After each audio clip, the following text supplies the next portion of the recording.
Minsan bilang ang isang negosyante ng kita. Naku, lugi pa. You know why? Sapagkat wala sa gitna ng kalooban ng Diyos.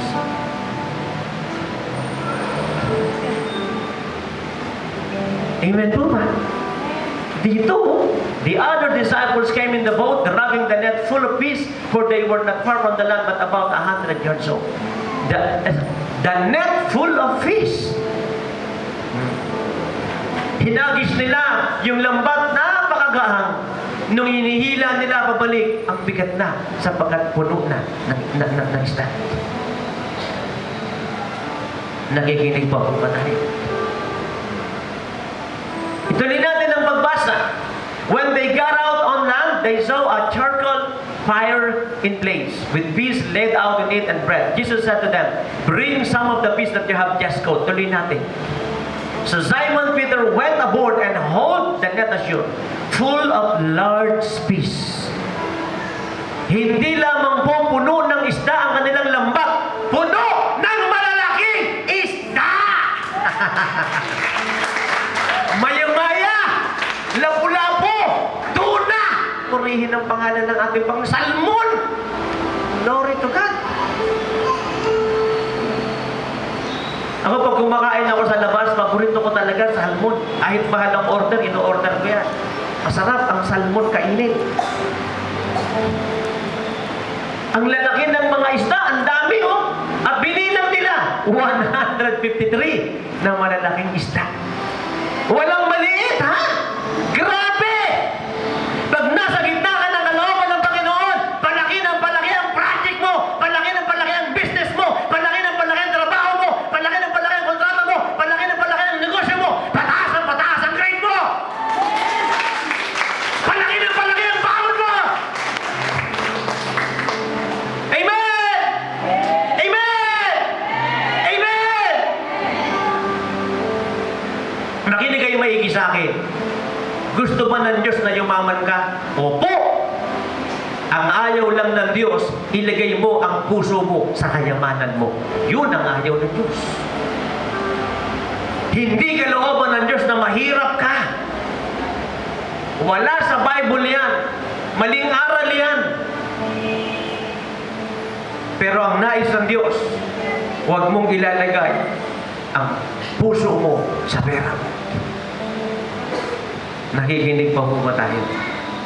Sabi sa akin ng Panginoon, anak, kahit saan ka pumunta, sabihin mong mabuti ako. Gusto ko sabihin sa inyo na mabuti ang Diyos.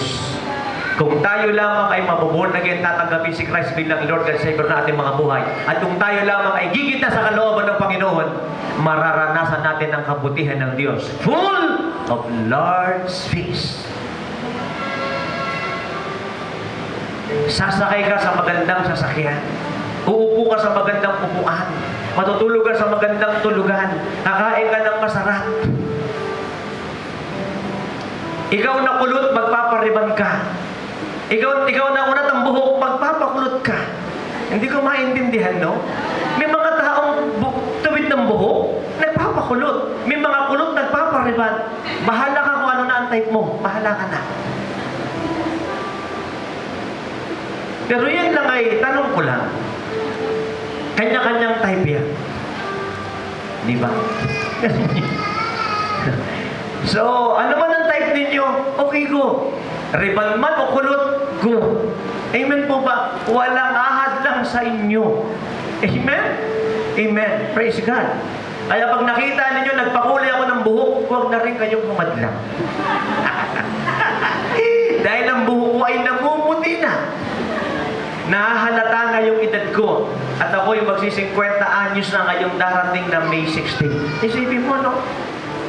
Parang kailan lang 50 years old na pala ako. Pero yung edad ko lang ang tumatanda. Dahil ang puso ko ay patuloy na bumabata. Amen? Itama ba po ba rito? At ang sabi ng Biblia, 153 of them full of large fish, and although there were so many, the net was not torn. Nakita ninyo? Kahit na 153 full of large fish ang kanilang net, hindi nasira yung net nila.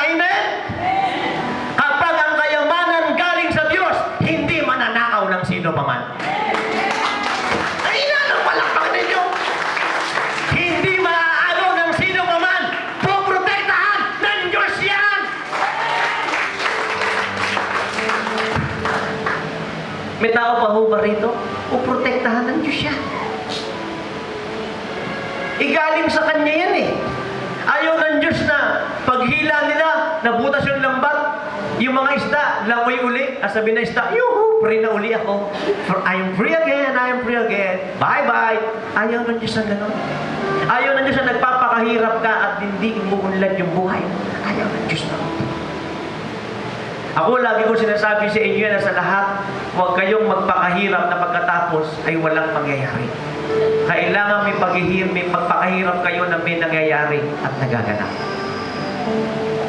Kanina, bago ay maaari lang, ayaw pang makipaghiwalay sa amin ng mga kapatiran doon sa Bustos eh.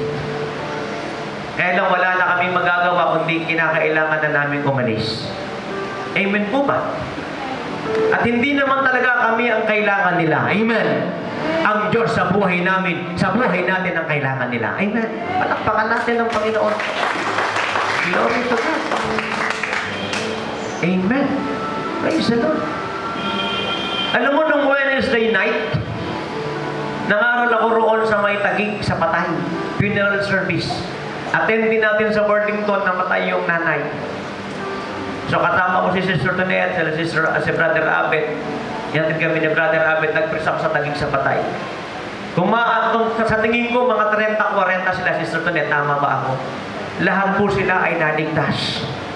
Kung sila'y namatay nung araw na yon, ligtas na po sila sapagkat sila'y lahat ay tumanggap sa ating Panginoong Diyos buhay. At napakaganda ng ginawa ng Lord. Dapat pinapatotoo mo yun doon. Hindi ka lapit kang ano, magpatotoo ka saglit. Bilisan mo, takbo ka, isuot mo yung sapatos mo. Bakit ganoon? Nagsusuot ng sapatos tapos inuhubad. Sige. Yan. Nagpunta tayo sa Taguig, di ba? Opo. Oo, at nag-preach tayo ron sa funeral service sa Patay. Attendin natin sa Burlington, namatay yung tatay. Diba? Tapos nagpunta tayo, nag-preach tayo, hinatid tayo ni Brother Abed, no? Tapos tayo naiwan doon, nag-preach tayo. Ano yung mga narinig mo sa mga dumalo? Na-bless po sila at sila'y... Kasi may joke si Pastor eh. Tuwa sila, sabi nila, ganun pala ka, magaling mag-preach ang pastor mo, sister. Sabi ko sa iyo eh, tagal ko na niyaya ko kayo sa venture, sayang yung sumama eh. Pero nakakatuwa talaga, lahat po talaga na-bless. Kasi hindi nila alam na ganun kaano si Pastor magturo. Kaya purihin po ang Panginoon, naligtas sila at na-bless yung kapatiran natin na namatay yung magulang. Tuwan-tuwa siya at nagpapasalamat siya ng buong puso sa lingkod ng Diyos. Amen. Palakpakan natin ang Panginoon. Tuwang-tuwa, yung namatayan. Totoo po yun. At silang lahat po ay blessed na blessed. Sapagkat naunawaan nila, sabi nga ni Sister Ebon, di ba? Sabi mo Sister Ebon kanina, maliwanag ang turo. Naintindihan, naunawaan nila. Kaya kailangan ipaintindi, ipaunawa sa kanila ang mga bagay-bagay. Upang sa ganoon ay maligtas sila, upang sa ganoon ay mapagpala sila. At dito nga ay pinapaunawa sa atin. Ang sabi ng Biblia, nakahuli sila ng napakaraming bilang na malalaki isda, 153 lahat-lahat, at ang net ay hindi nasira. Nakikinig pa po ba tayo? Once na ang Panginoon ay kumilos sa ating buhay, tuloy-tuloy ang blessing at promosyon natin. Mga minamahal, tayo po ay dapat umaattend every Sunday. At dapat ibinibigay natin ang para sa Diyos. Sapagkat kapag ginawa natin yan at tayo guminta sa kalooban ng Diyos, nilagyan natin ang tawag natin,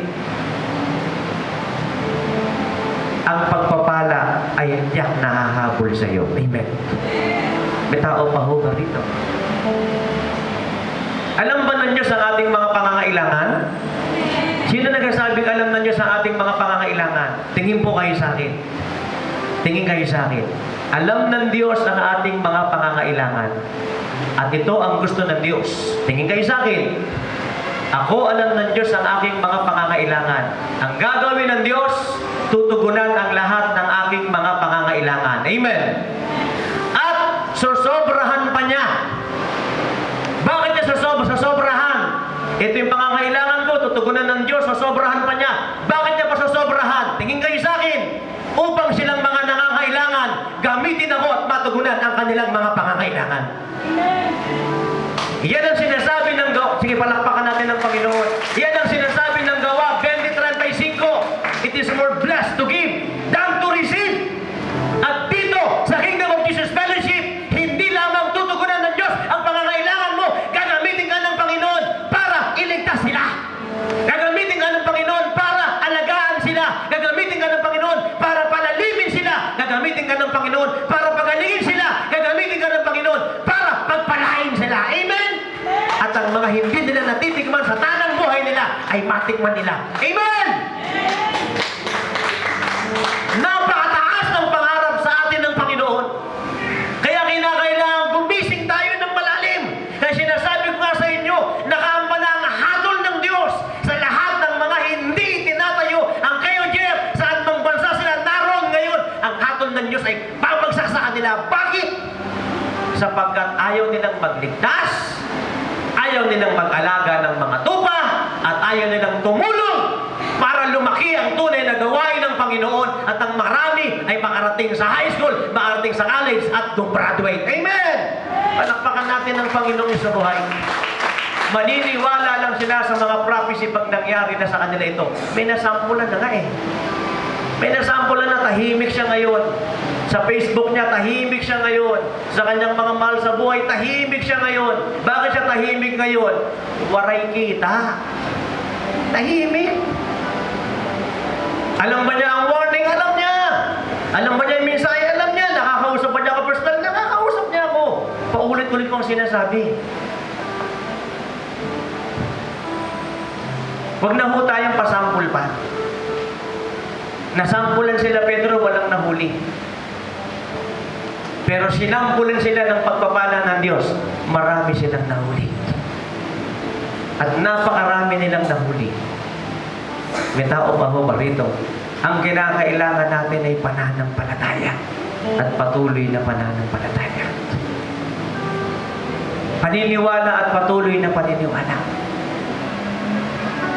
Ito ang panahon ng paglaki, pagyaman, paglaga, everything. Ito na yung panahon eh. Hindi ito addition, ito po ay multiplication. Hindi rin ito subtraction, hindi rin po division, multiplication po ngayon. Ang kinakailangan po natin ay gumitna sa kalooban ng Amang Sumasalangit. At nakita po natin mga minamahal, nakahuli sila 153. Ipinapakita sa atin ng Diyos, anak, mabuti ako. Gusto kitang pumasok ng langit, tanggapin mo ako bilang Lord and Savior ng buhay mo, gamit na ka sa kalooban ko, pasok ka ng langit. Anak, gusto kitang pagalingin. Anak, gusto kong tumanggap ka ng himala. Anak, gusto kong makagraduate ka, gusto kong maging top ka, gusto kong maging scholar ka, maging top 1 ka, maging valedictorian ka. Anak, gusto ko ikaw ay yumaman at managana. Gusto kitang magamit mightily effectively in this final hour. Gumit na ka lang sa kalooban ko. Ang sabi ng Panginoon, hindi sapat na tayo ay pagpalain lang. Kinakailangan maging instrumento ka para pagpalain yung iba. Amen? Hindi sapat na ikaw ay maligtas lang. Ang kailangan ng Panginoon, maging instrumento ka para maligtas ang iba. Amen? Hindi sapat na ikaw ay gumaling lang at tumanggap ng himala. Ang nais ng Panginoon, ikaw ay makapagpagaling din at magawan mo rin sila ng himala. May tao pa ho ba rito? Hindi sapat na ikaw ay turuan lang. Kinakailangan na ikaw ay makapagturo rin sa iba. Amen? Hindi sapat na ikaw ay lumago lang. Ang kinakailangan ng Panginoon, maging instrumento ka para lumago din sila. At kapag tinanggihan mo ang magandang kalooban sa iyo ng Panginoon, pipitikin ka na Diyos sa isang tabi, diyan ka. Waray upay ka. Wala kang silbi na sana ito ka ngayon ligtas at nagliligtas, magaling at nagpapagaling, tumanggap ng himala, gumagawa ng himala, nagpapala at pinapagpala at pinapagpala rin ng iba, tinuturuan at nagtuturo rin sa iba, pinapasagana ng Panginoon at nagpapasagana rin sa iba, ginagamit ni Lord mightily, lumalago at nagpapalago rin sa iba, pero sinasayang mo. Hindi mo isinasakabuhay ang lahat na natututunan mo, tumabi-tabi ka.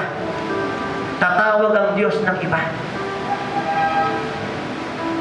At sila ang ililigtas ng Diyos, sila ang gagamitin ng Panginoon, sila ang pagpapalain, sila ang pagagalingin ng Diyos, sila ang ipopromote ng Diyos.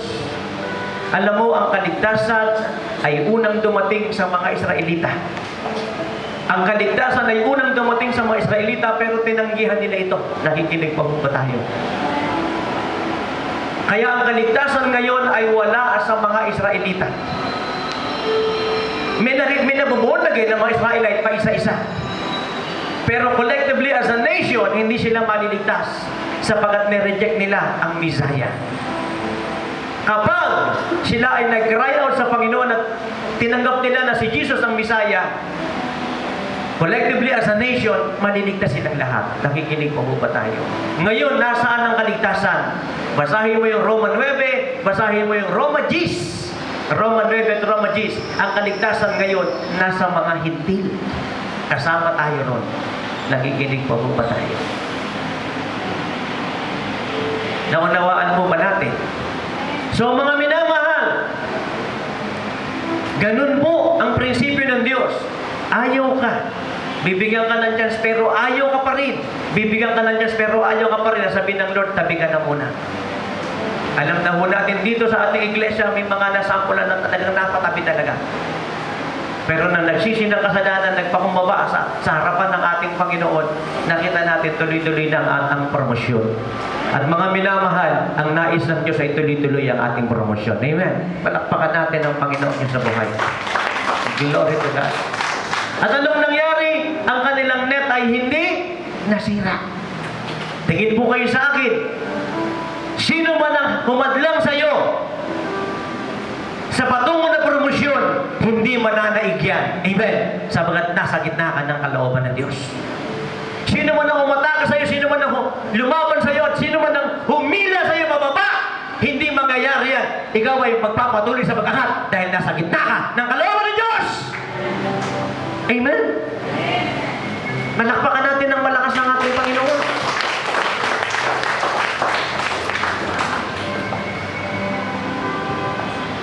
Alam mo, hindi naiiwasan talaga eh. May mga tao o may mga alipores ang diablo na ginagamit para tayo i-down. Ganyan din ang mga Israelita. Sila po ay mula ng Egypt, patungo sila ng Promised Land. Pero maraming humahadlang sa kanila ng mga bansa, malalaki, mga higante, makapangyarihan. Pero lahat yan, tinalo nila. Bakit? Sapagat kasama nila ang Diyos. Inupahan ni Haring Balak si Prophet Balaam para sumpain ang mga Israelita. Binigyan niya ng handsome reward. Pero anong nangyari? Bawat prophecy ni Balaam, hindi niya masumpa ang mga Israelites. Puro blessing ang lumalabas sa kanyang bibig. Makinig kayong maigi sa akin. Si Balaam ay true prophet of God na nag-fall. At ang mga prophecy niya sa Israel, walang nakapag-prophesy ng prophecy niya maliban sa kanya lang. Gusto niyang sumpain ng Israel, hindi niya masumpa sapagat blessing ang lumalabas sa kanyang bibig. Nakikinig pa ba tayo? And listen very carefully. Pag nasa gitna ka ng kalooban ng Panginoon, laging marami kang benta at malaki ang benta mo. Walang magnanakaw na mananakaw ang blessing mo, babantayan ng Diyos yan. At kapag yung magnanakaw yan. Ganyan nandun yung kamay niya, tumigil ka. Hindi mo ako pwedeng nakawan! Sasagot yung magnanakaw kay Lord, Panginoon, hindi naman ikaw ang ninanakawan ko, ang ninanakawan ko si brother. Ako ang ninanakawan mo kasi nagbibigay yan ng tithes, offerings at first fruits. Pag ninakaw mo yan, wala nang may bibigay sa akin. Ako ninanakawan mo. Kaya hindi ko ubra yan. Nakikinig ko ba kayo sa akin? Yes, this is true! Anong ginawa ni Apostol Pablo? Hindi pa siya Apostol Pablo noon, Saulo pa siya. Humingi siya ng permit sa mga kinuukulan. Lahat ng makikita ng born again Christian, lahat ng mga ngaral, ipapakulong niya hanggang mamatay sa bilangguan. Pero habang siya nakasakay sa kabayo, tinamaan siya hindi ng sikat ng araw, tinamaan siya ng kaluwalhatian ng Diyos, matinding kaluwalhatian ng Diyos, bumagsak siya sa kanyang kabayo. Kakapa-kapa siya. Narinig ng mga kasama niya ang tinig. Pero, o yung mga ginagawa sa kanya ng Diyos, mga pangungusap sa kanya ng Diyos, hindi mag-gets ng kanyang mga kasama. Nagtanong siya. Sabi niya, sino ho kayo? At ang sabi ni Jesus, ako si Jesus na iyong pinipersecute. Pinipersecute ba niya si Jesus? Hindi. Kaya lang mga alagad ni Jesus ang pinipersecute niya. Kaya indirectly ang pinipersecute niya ay si Jesus. Nakikinig pa ho ba tayo? Tingin kayo sa akin. Kapag inaway kayong mga born again Christian ng mga hindi born again, ang inaaway nila, hindi kayo, ang inaaway nila ang Diyos mo.